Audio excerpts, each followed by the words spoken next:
আজ পুরো ফুটবল বিশ্বে তুলপাড় সৌদি আরবের সাথে ফিফার $100 কোটি চুক্তি। হ্যাঁ, ঠিকই শুনেছেন, প্রায় $1 বিলিয়ন বিশাল ডিল। এই চুক্তির পর ফুটবল শুধু খেলা থাকবে না, বদলে যাবে বিশ্ব ফুটবলের শক্তির মানচিত্র। কোন দেশ কত শতাংশ লাভ করবে?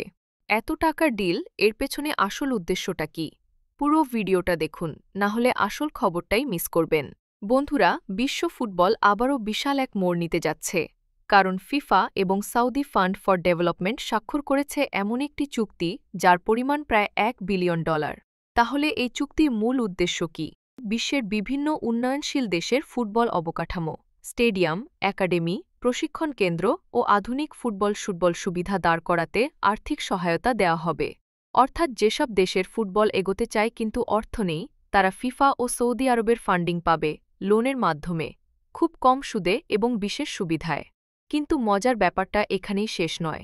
অনেকে বলছেন এটি শুধুই উন্নয়ন সহায়তা নয়, বরং সৌদি আরব বিশ্ব ফুটবলে শক্তির কেন্দ্র হয়ে ওঠার পথে আরও এক ধাপ এগোল। কারণ বিশ্বকাপ আয়োজন, ক্লাব ফুটবল, ট্রান্সফার মার্কেট, সব ক্ষেত্রেই সৌদির ভূমিকা দিন দিন বাড়ছে।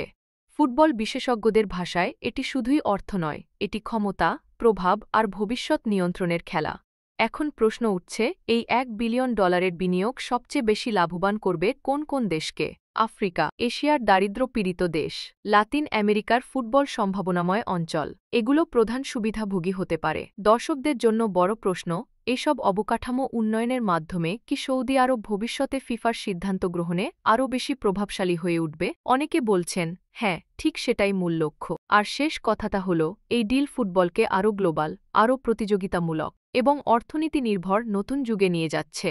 কেউ খুশি, কেউ চিন্তিত, কিন্তু পরিবর্তন থামছে না। ফুটবলের ভবিষ্যৎ এখন আর শুধু মাঠে নয়, টাকার টেবিলেও লড়াই।